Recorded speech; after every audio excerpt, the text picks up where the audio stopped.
in order to allow space for HS2.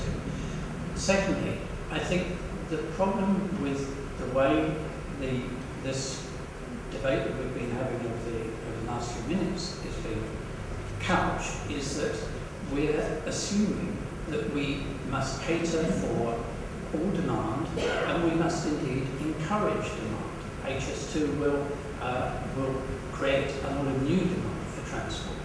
Surely, if we are serious about carbon issues, we cannot do that. We need to be managing demand. We need to be controlling demand.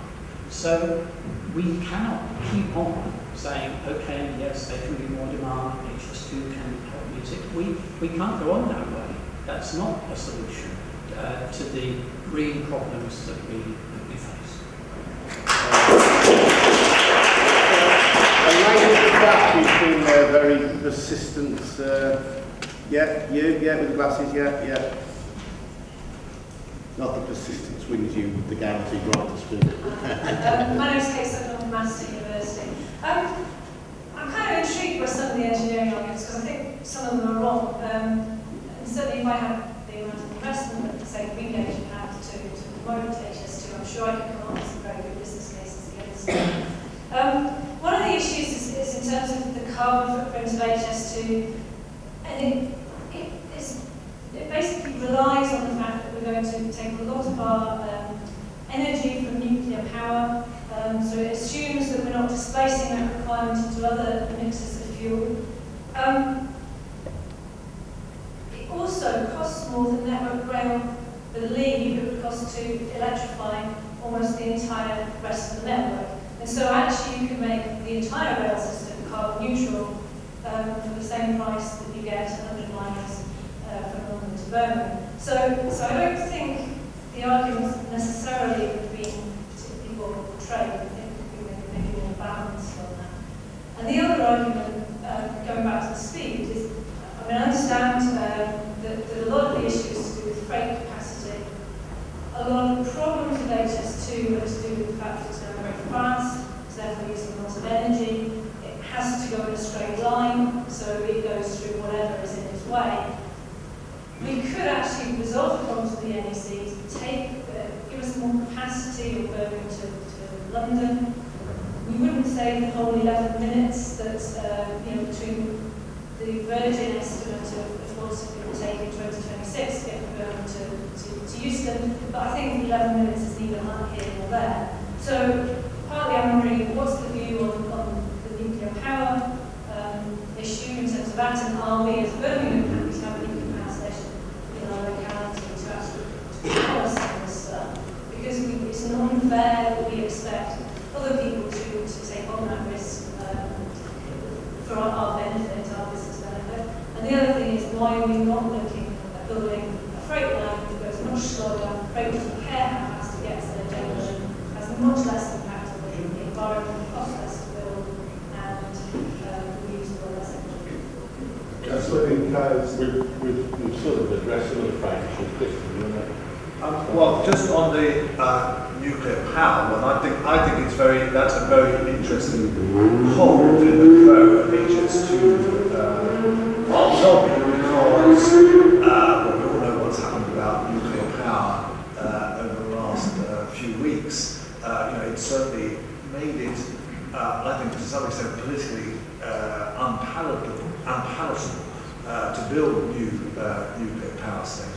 I have to be fairly neutral on the idea of nuclear power, actually. So I'm really talking about the public perception here, which is going to make it very difficult for any new nuclear power stations. Renewables, we know about renewables. We know there is some potential for renewables, but that it is reasonably limited. And so we know that this is going to be an electric intensive new project which will require a lot of electricity, and that most of that will effectively come from carbon sources of one sort or the other. Now, as I say, I think one of the real weak points. The Eurostar, for example, claims that it's virtually carbon neutral because it all comes from nuclear-powered electricity. I don't think this can possibly be the case with HS2.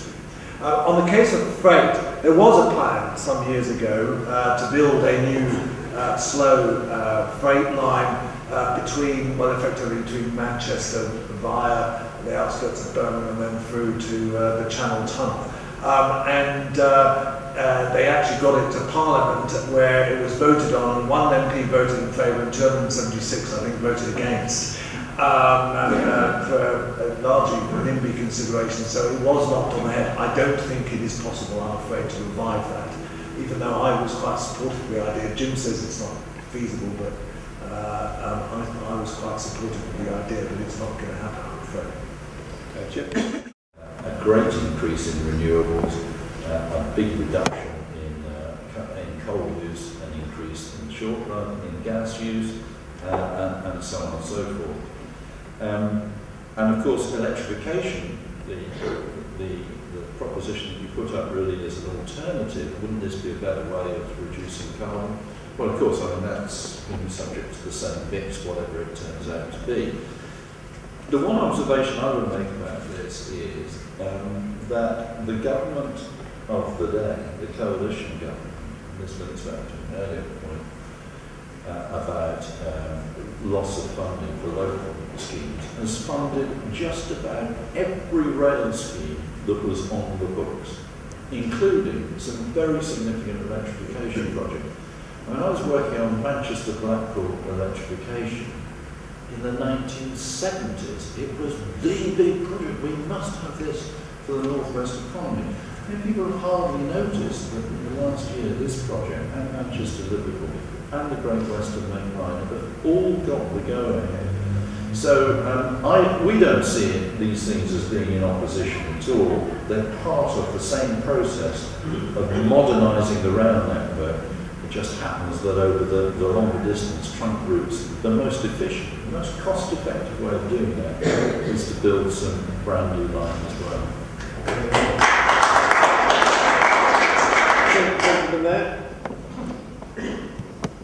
Roger Stone of Birmingham. I support Birmingham trade, so I'm prejudiced in favour. I have a declaration of interest as trustee with no financial benefit, unfortunately. Part of the line crosses land I held in trust and the Birmingham International Exchange Railway Station. I spent much of today reading Modern Railways, which has already been referred to by my friend, and I have to say to those who are objecting on grounds of NIMBY, you won't get convinced, but those who retain the ability to listen to argument, I recommend they buy this month's edition of Modern Railways, where Railwayman Pettit, in particular, sets out the arguments better than I've seen anywhere else, and the arguments that Greengauge produces about the relief of capacity is huge. Chairman, the increase, Sanko, in passenger traffic in past 15 years is 70%. The increase in freight in the same period is 46%. And we're not talking about this opening until 2026. People are standing from London to Glasgow, from Birmingham to Glasgow, from Birmingham to London. Many of our trains are at full capacity now, and Marylebone and Moore Street have done their best to increase their capacity, but HS2 will run 400 metre trains, whereas the maximum of the train now is 280 metres, with all the extra passenger seats, and also the possibility, because they're building new bridges and everything else, of double-deckers. So on capacity grounds, it's hugely important, as Jim says, And Could I move you on there? Just thank you. yes, that's fine. I'll put that to the panel in a moment. There's a lady at the back, right at the back as well, with their hand up. I want to take a couple of views around and we'll get a bit of a round from him. Yes, go on. Caroline from Localised West Midlands. I support Birmingham trade too. But to me, we don't actually have a line at the moment on high-speed railway to me. It seems to me that the case for is relying very, very heavily on a slightly unproven argument that increased connectivity and increased transport capacity is necessarily a good thing for our economy. I think that's slightly flawed in some ways. I think it needs a lot more analysis. It seems to me that in a lot of ways that increased connectivity and increased capacity is actually creating a very centralised economy that is inequitable and doesn't necessarily, it's certainly inequitable across regions. And I think it also leads to a massive increase in commuting, which is bad for quality of life, and there have been recent studies on that, very clear. So we've got this 2 billion earmarked by Philip Hammond to after Crossrail to go on to fund High Speed 2. How else can that money be spent? The objective here is not to increase transport capacity per se, it's to create sustainable economic development in whatever way that we can. How else could that money be spent? Perhaps that instead gives us a sort of a diversified, exciting, interesting, more equitable local multiplier creating economy that actually works with this region. Okay, Karen, thank you. There's a gentleman about 5 rows back with a white shirt and a tie. That's Paul Weathering of Transport Watch. I've got a question to do with the forecasts. There's supposed to be 250,000 passengers a day uses this new wide network is built. And they would require the equivalent of a completely full 500-seat train every 3¾ minutes for 15 hours in both directions for 350 days in a year, which seems to me ludicrous. Why is it that whereas we apply an optimism bias to costs, we don't apply a pessimism bias to the forecasts, bearing in mind that the history of high-speed rail forecasts is that they're 2 to 3 times too high. And my other point is this: it'll cost the nation £1,500 per household. That's a tax hit. 2.6 billion on Greater Birmingham, 1.6 billion on Greater Manchester, and 0.5 billion on Leeds. How many jobs will that kill in that part of the economy which makes a profit?